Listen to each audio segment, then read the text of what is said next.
I would like to welcome everyone. My name is Tammy Gibson, Sankofa TravelHer, and welcome to the second episode of Black Race Matter. And I'm excited to have my second guest. Her name is Michele Jones, and she is a cemetery hunter. Hi, Michele. How are you? Doing well. How you doing?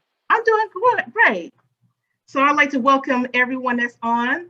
And so we're going to get started. So, Michele, if you can tell me a little bit about yourself and your background. I am from Pennsylvania and currently live in Arkansas. I've been into genealogy since I can remember and cemeteries in general. I have a science background, though. I didn't go into history or anthropology, so I do a lot of research, which really helps along the way with these cemeteries, being able to know where to look and what questions to ask the librarian the 30th time she's seen me this month. Yeah. So, what sparked your interest going to cemetery? I think it was sparked when I was really really young, going to Mississippi to visit my father's family. There were just a few little cemeteries on the way to my great grandmother's house, and I just thought, isn't that neat? There's like this weird little corner, and it's quiet, and I want to go over there and see all the headstones because they had little hands clasping a little bird on top, and I was like, I want to look at it and I want to touch it. Okay, so going to the cemetery. I guess what was your experience actually like going to was it a family cemetery just to look at the different headstones? Yeah, most of the time it was family cemeteries. So in Pennsylvania, we have some cemeteries that go all the way back to before they were states, and that was very interesting to see how these things can just last through the centuries, really. And it was in the same cemetery as my family's being buried, and I just felt uh, maybe not necessarily pride, but just a deep interest in that all these people have spanned so much time, and they end up in the same block here. Okay. As far as um, what particular cemeteries have you been to? Like certain states that you've been to? Which ones have I been to? And as far as Or states. in my state, in Arkansas now, you said? Oh, lots. In my particular county, there are just hundreds, and I found some that weren't listed on any maps before. So I think even in the past 6 months, I've probably been to about 30 to 35 different cemeteries, and many of them being completely unmapped or trekked before without knowing who would be in there, what to expect. Okay. Are there any type of unique headstones that you've seen?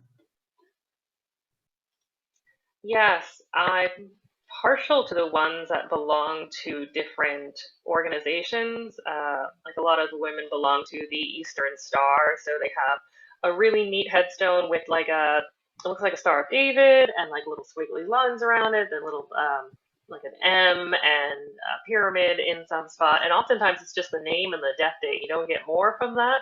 So that's even more interesting. It leaves me with, well, why this headstone and why is she here? And uh, you'd think it'd be easier to find out who these people are because of those types of headstones, but it's not that easy.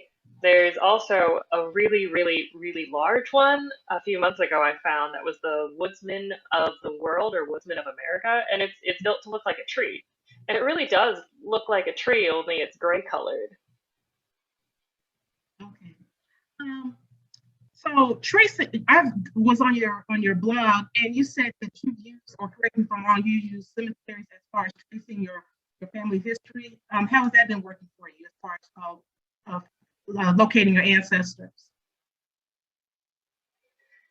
My family history has been difficult to find through cemeteries because they're often the ones that are not enumerated, or many people have been buried in the same place. The records have been passed from one funeral home to another. I got lucky for a couple of generations because the same funeral home has done funerals for my family for I think 60 years.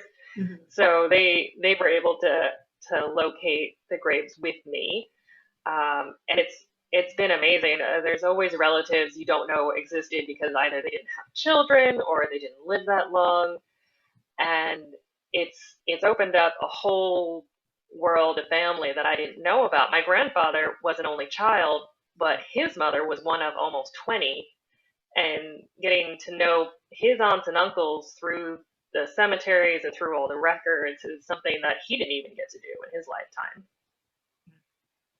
And how many cemeteries have you found that where your ancestors were at rest or are at rest? Mm, I suppose there's about 15 main ones where it seems like my family is. There's one, well, where my grandfather is a really large cemetery and used by most of the county, really, but across the street is where most of his family is, and I didn't realize that. Maybe he should have been over there with the rest of them. And then throughout the county and the neighboring county, which would have been Lancaster, there's 4 or 5 in Lancaster. There's a few south of there, but about 15 to 20 cemeteries where they're a little spread out, but really concentrated in Westchester, Pennsylvania. Okay. And also, when I had my first episode, I was talking to my guest, and he was talking about the struggles of where his ancestors are at rest. It's sitting, it's owned by someone, and they've been having issues of trying to get on the grounds and also trying to get a gate around the grave where the ancestors are rest. Have you had those problems? The cemeteries where your ancestors rest at? For my ancestors, mostly no, but in the county that I live in now, that is a huge problem. In Arkansas, there are laws stating that if there's more than 8 people in a cemetery, it has to be open to the public.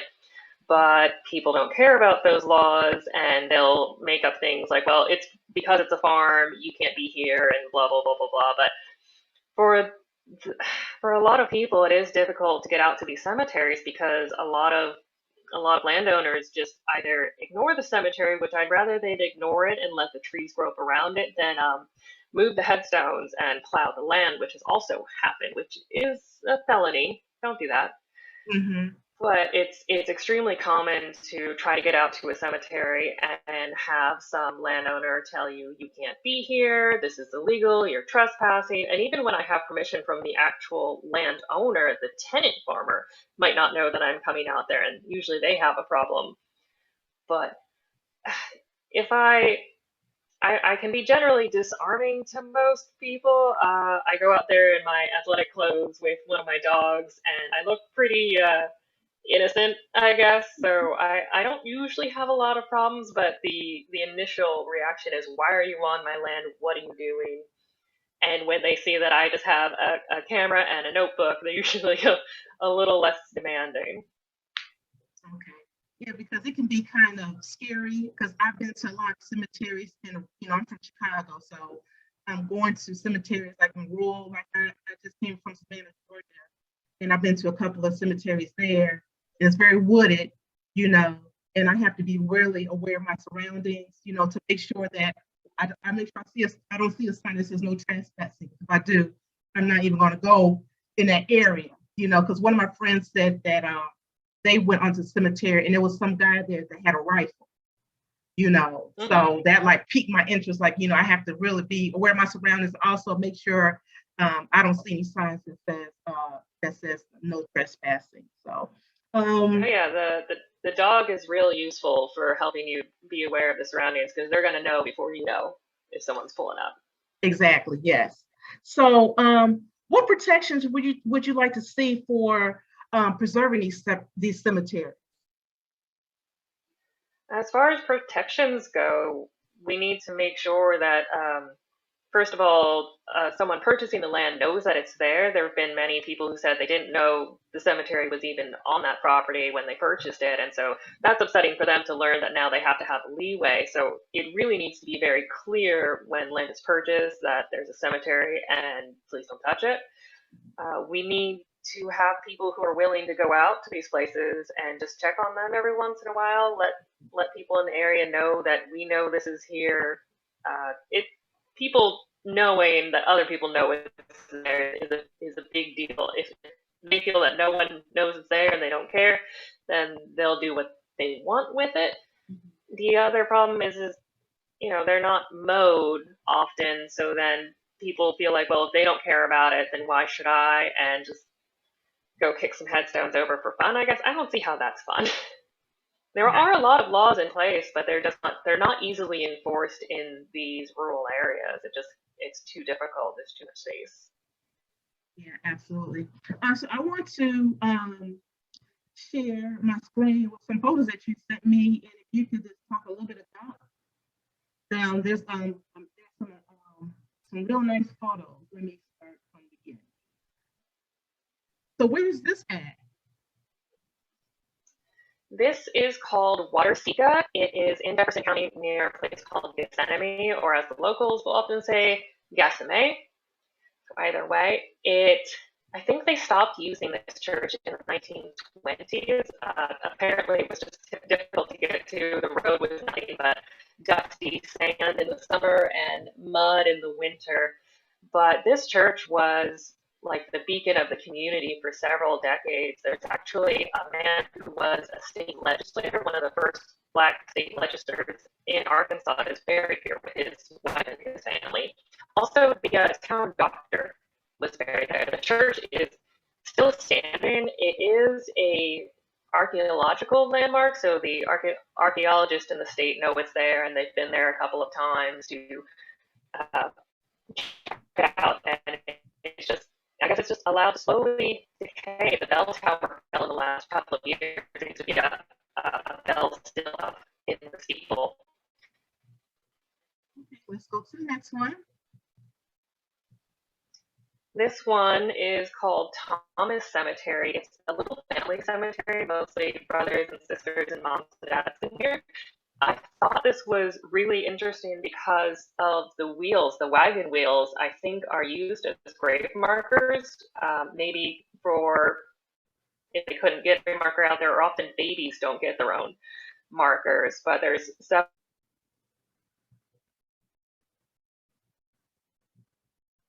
I think we lost you, Michelle.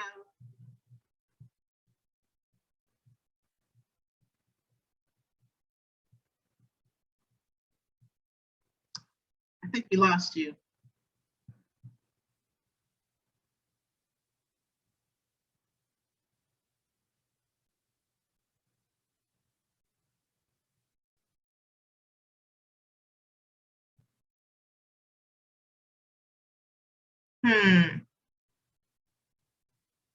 Can everybody hear me?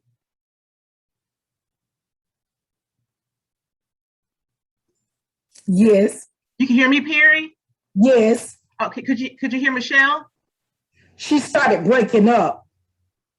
Okay. So just give us a second, see if we can get her again. Yeah, her audio was really bad. Okay, I hear you, Jareen. Thank you for joining. Okay. Yeah, I'm so happy I got on. I went on the Facebook page, and like the Twitter link and the Facebook links kind of merged, and my friend who told me about it isn't able to get on either, so I'm trying to send her the link now. Okay, thank you. So Michelle, can you say something? Yeah, we can't hear you.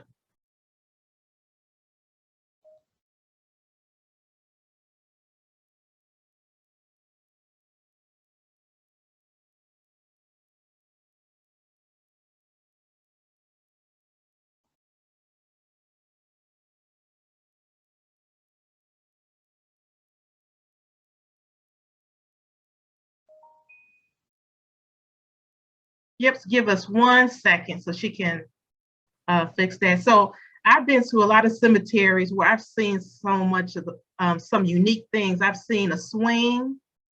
I've seen a car, the size of a car as a headstone, a pillow that meant sleeping in the eternal peace. So I've seen quite a bit of unique headstones.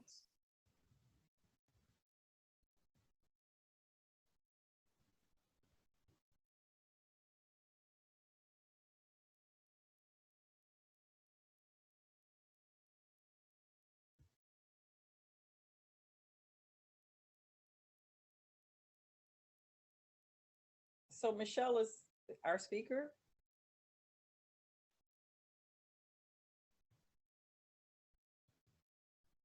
Wow.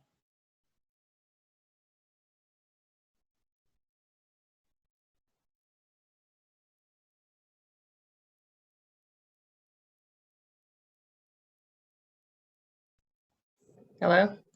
Hello? Yeah, there you go. Did that work? Yeah. Hey, you're back. I was like, Okay. oh, you was going to tell some good stuff. So I'm glad you're back. I'm so sorry. I don't know what happened, but Hey, technology, it happens. So hmm. so do you Yeah, know so I the can you talk about the significance of the wheel, or what was your impression when you first saw that? I was amazed that things were sticking out of the ground, and it was the first time I'd seen a wagon wheel marking a burial. I think that's the first time I saw it, and it's the most unique thing I've seen so far. I haven't seen another cemetery do it at all. Okay, let's go to the next slide. Sure. So this is back at that Waterseca cemetery. The cemetery extends so very far away from the church, like a couple hundred yards to the north of it, and it's right next to a bayou. So it also goes down towards that. And this is one of the dogs I like to take with me. Mm-hmm. This particular headstone is also one of those burial insurance ones. So we see it a lot, but unfortunately, it's now in 3 or 4 pieces. This particular person, this was the doctor I was saying was the town doctor. Can you talk about it? Do you know anything about what a burial insurance? What I know about it is that it it could act as a social club for some people, but also it made sure that your family was able to afford a headstone because there's often guilt with family when someone passes, they can hardly afford to bury them, first of all, and then they absolutely can't afford a headstone. They're so expensive to get them made, to get them inscribed, to get them placed. There are people who can buy a headstone, but then can't get them placed. So this burial insurance, you'd pay out, I think, every year, and it wasn't very much. And it made sure that you had some dignity after death and that your family members could come back and sit with you and find you again. And I think during that time period too, white insurance companies will not provide burial insurance for African Americans. Mhm. I was doing research on A.G. Gaston, and he started a burial insurance company because a lot of white insurance companies wouldn't allow blacks to get insurance. So Right.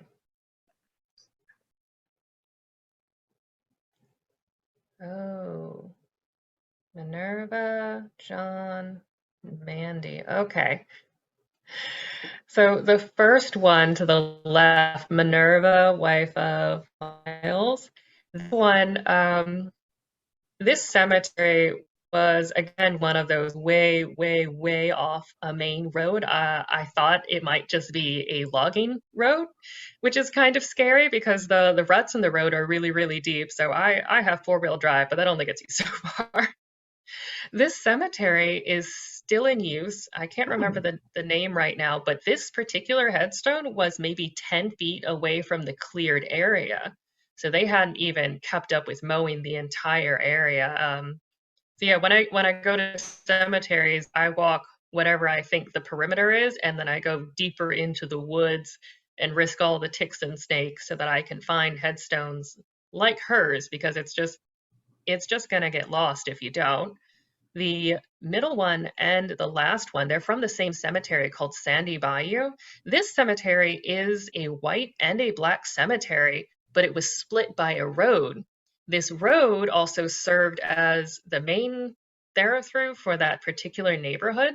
And these families, well, yeah, Mandy married into the family, but there were two families and their properties joined. And where their properties joined, the black family was the Temples and the white family was the Culpepers. Where their properties joined, they built this cemetery. And it was part on Temple land and part on Culpeper land, and just along this road. So you have the white people to the south of the road and the black people to the north.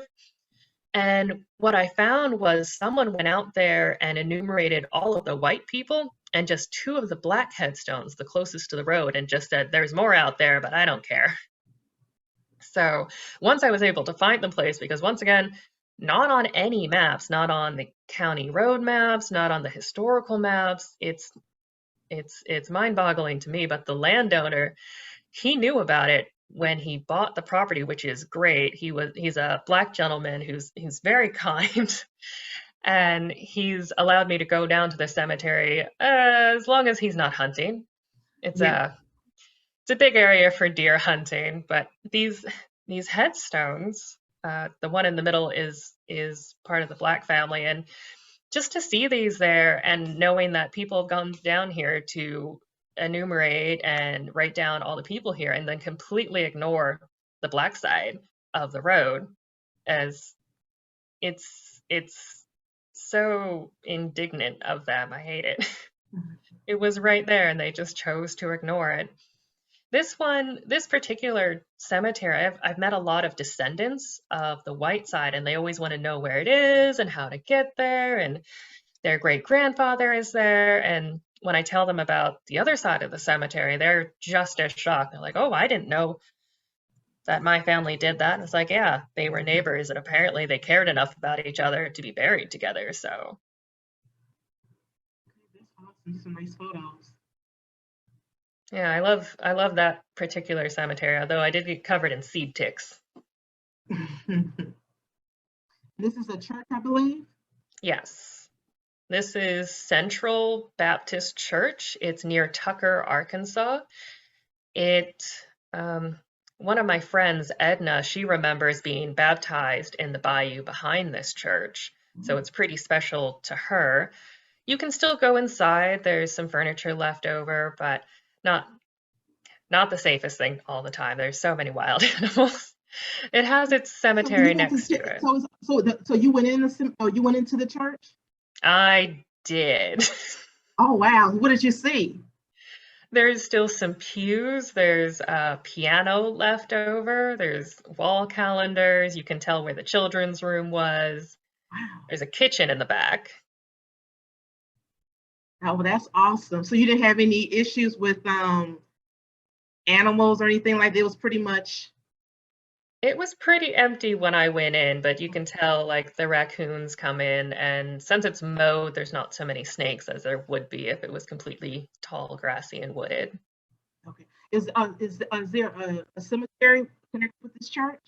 Yeah, Central Cemetery is on the same grounds, and the grounds are pretty much maintained by one of the families out there. I think it's the Walker family who keeps it maintained. Actually, they just took down one of the big trees. It got hit by lightning over the summer, and it was probably a 150-year-old oak tree that got hit. So that's kind of a sad loss. There's some headstones out there. I think the oldest one is from the early 1900s, like 1901, 1902. And I love seeing this family history going so far back. Okay, we have a question from Ms. Fleming, so I'm gonna unmute you so you can ask your question. Thank you. I'm so excited. Thank you, India, for inviting me. And I was a little bit late, so I'm sorry if I missed the introduction.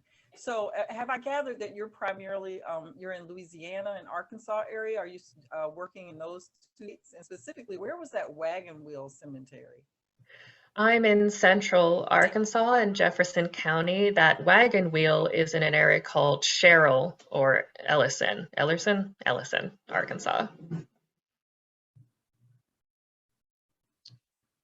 Okay, let me go to the next one. Thank you. So this headstone is something I found recently with my husband. I generally try to take someone with me when I'm going out to cemeteries for safety reasons. This one I recently got permission to go to, and this headstone, if you notice, it doesn't have a name on it, just a date of death and how old the person was and gone but not forgotten. So I dug into researching this person, and I guess lucky for me, only one person in the county died on that day, according to the death certificates. And, you know, digging into his name a little bit more, I found his father and mother in the 1910 census, and apparently right next to him is his younger brother who didn't live for very long. But this person was called Moses Jackson, and he died when he and his friends were caught with an illegal still in the woods. I think there was some sort of shootout with the police, and he was hit with a bullet, and one of his friends was injured. But I think that may be why they didn't put his name on it. I think there was since it made the very white newspaper, it must have been a pretty big deal.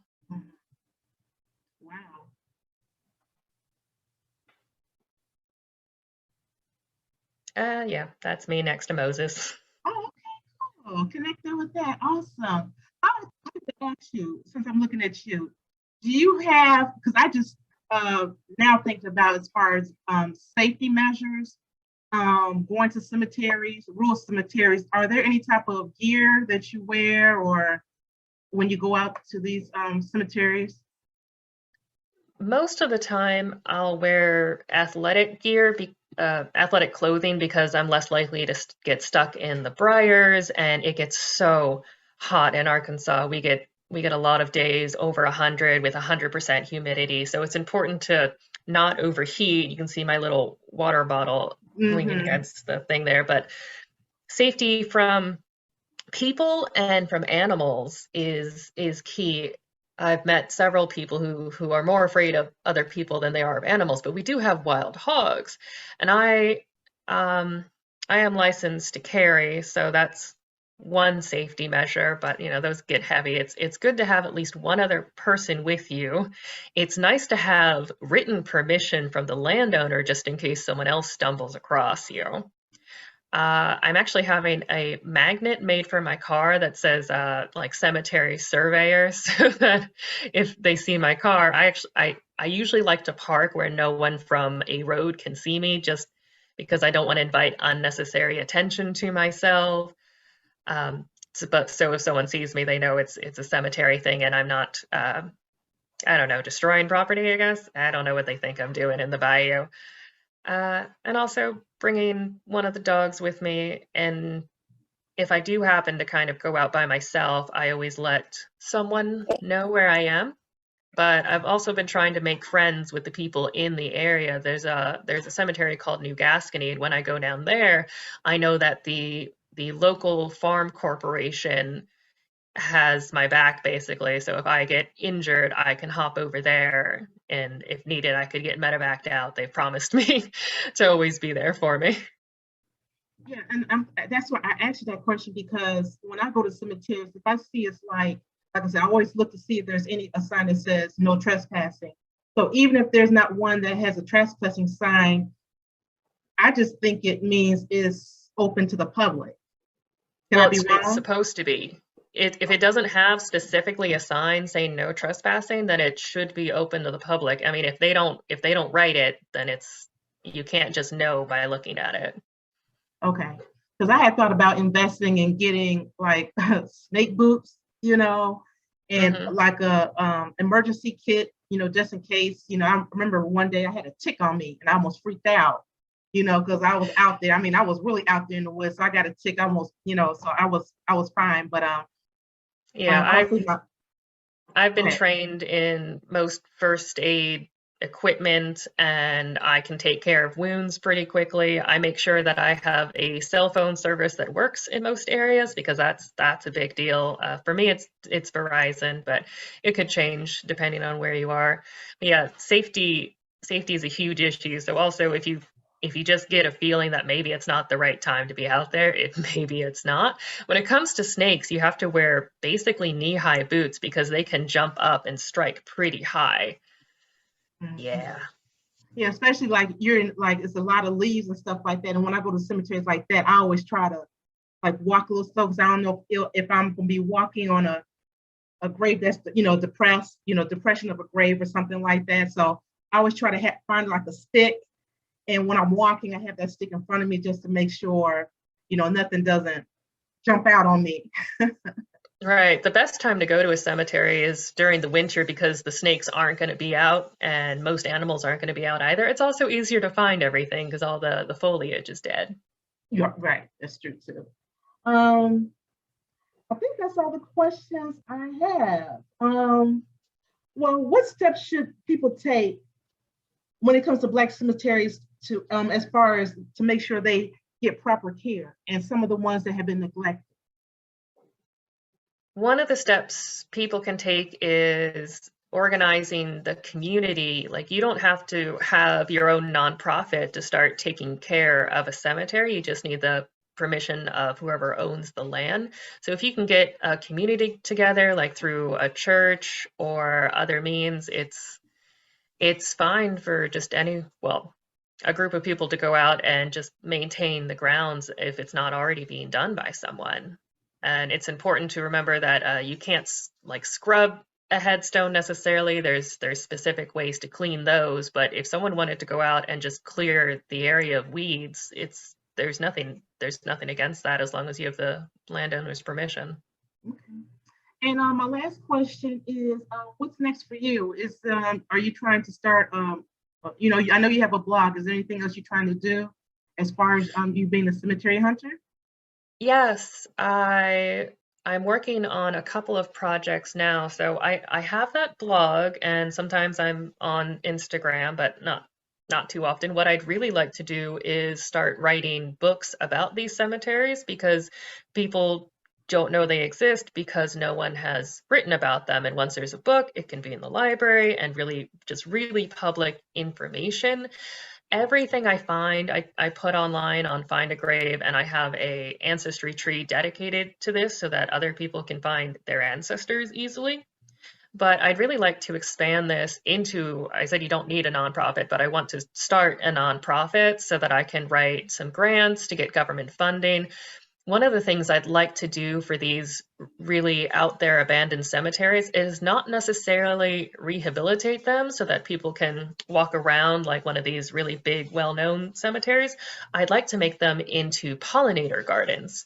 They're already really far away from humans. As long as there is kind of a buffer area, the herbicides from the farms won't affect it. And I already have some people who are willing to donate seeds and equipment and their time to help me start these pollinator gardens. And I think it's just a nice symbolism to have these butterflies coming through to these cemeteries. Okay, that's great. That's right. Does any guests have any questions for Michele? Raise your hand. Okay, Perry, I'm going to unmute you.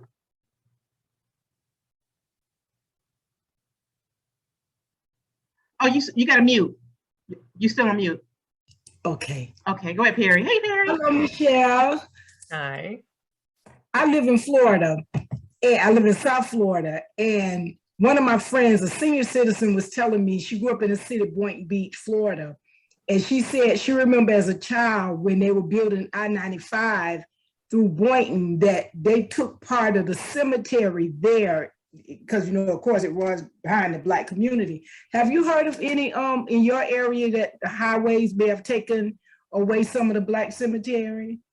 Yes, there's a highway that runs through the middle of Little Rock called 630, and for the most, there is a documentary about how it goes through a Black community, but it also abuts the cemetery, and I'm pretty convinced that they went through part of the cemetery and they probably didn't move everybody.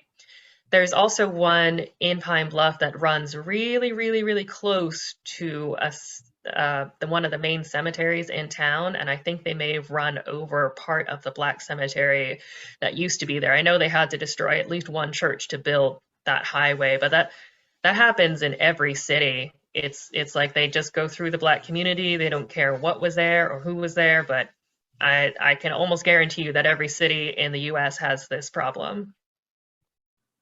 Yeah, I've been to one. There's one in, I think in Baltimore, Maryland, where it's a shopping center right on top of a African American cemetery, that the owners of that mall, that shopping mall, did not know. And then I think in Philadelphia, a playground is on top of a cemetery. So the one in Philadelphia, they put a marker right in front of the playground to say this was a cemetery, African American cemetery, and they're trying to do something else too. But yeah, I've seen a lot of places where, and I think recently in Florida, there's a cemetery at an apartment complex. I'm not sure what part of Florida, but this was just like maybe a year or so ago. I was on the internet and I saw that at a apartment complex there's a grave site. So yeah, there are some. Okay, recently a house got torn down. My neighbor has that construction equipment. He's great at this, but he was charged with tearing down an older house in Pine Bluff towards the center of the oldest part of Pine Bluff, and either right next to the house where no one noticed, or I think it may have been underneath the house, is a headstone from 1907. And what we're thinking is that was a major cemetery, and when the land was sold to build houses for the railroad people, they must have just cleared it and either forgotten some headstones, or maybe they could have been used to help prop up the houses. I'm not sure, but it's gonna delve into that soon, hopefully. Okay, great. Any other questions? Okay, well, Michele, thank you so much for this. Hi, yeah, Hi. I wanted to just add to the conversation. This is so exciting. My name is Jareen. I'm in Richmond, Virginia, and I would invite you all to come and visit sometime. So earlier in the conversation, we were talking about the insurance. They were actually beneficial societies that you would be a part of. There was, it wasn't just connected. Well, a burial ritual was an important part of them. So I have one relative in historic Evergreen Cemetery here in Richmond, Virginia, and she was a member of like 3 or 4 of them, and so they did what they were, they each put a stone for her. So I'm pretty sure she has 3, and her husband also has 3. So those were benevolent societies or beneficial societies. And so far as the cemeteries being, mowed over for construction, I'm inviting you to Richmond because so many African Americans in this country have some ancestor that at some point came through the industrial enslavement system that was based here in Richmond. And so the oldest African cemetery was under a parking lot, and has in the last 15 years been reclaimed by the community, and now there's a support from the city government to memorialize that entire area, which was the epicenter of the trade in flesh here in Richmond, Virginia. And so Interstate 95 is all. It invariably was a larger area than we have recovered now, and 95 is right next to it. Interstate 95. Thank you so much for this, and I'm going to be looking you up and following you. Okay, well, if anybody don't have any other questions, Michele, thank you so much for this interview. I've been following you on Instagram, and I was like, I got to get her. I got to talk to her. Well, thanks for having me, and I'd be happy to discuss any one of the cemeteries in more detail. Oh yeah, no problem. And I might be in that area in a couple of months, but I'll definitely reach out to you. I'd like to thank everyone for being part of Black Race Matter. I'm Tammy Gibson. I will be interviewing Mr. Ed Boone, and he is the organizer of Friends of Burr Oak Cemetery in Chicago, which I'm a member of. And we've been working to get the cemetery as a historic landmark. But he has been at the cemetery. Oh, he's on here now. Yes, So I'm I'll on the be line. interviewing him. Okay, so wait a minute. Ed, he has a question. He wants to ask a question. Go ahead, Ed. Hey, what's up? Well, no, I don't have a question. I was just letting you know I was in the room. Sorry for getting on late. I apologize. Oh, that's okay. I was just saying we're about to close, but I told them I'll be interviewing you next week, right? Yes, you we are.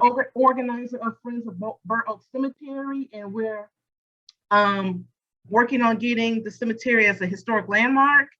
And you've been at the cemetery a lot, so you know a lot of history with Burr Oak Cemetery, so I'm not going to say anything until next week. But a lot of notables are at rest there. Emmett Till, his mother, Mamie Till Mobley, Earl Dickerson. We got some Negro League players there at rest. Lorraine Hansberry's father is at rest there. Annie Malone, the millionaire of hair care products that was the teacher, and Madam C.J. Walker was the student. So I'm looking forward to the interview, and also have some ancestors at rest too at Burr Oak Cemetery. So great, thank you. If I can interject one moment, I did place in the chat the link to our change.org drive to have the cemetery named as listed as a historical site. Yes. So if you get a chance, please sign the petition. But I'm really looking forward to talking to Ed. So if there's no other questions, Michele, again, thank you so much. Love the photos. I learned so much, and I hope everyone on this Zoom call, you learned some as well. So follow me, Sankofa TravelHer. I'm on all social media links. And if you have any more questions, please reach out to me. You got Michele's information, her blog, and her Instagram. If you have any questions regarding her work, the amazing work that she does, because, you know, Black Race Matter. And I always ask people, when was the last time you checked on your ancestors? So everyone have a good evening, and see you later. Take care. Good night. Take care. Good night, everybody. Thank you. Good night. God bless. Very good. Thank you. Sending sunshine from Florida. Okay, thank you. We need it.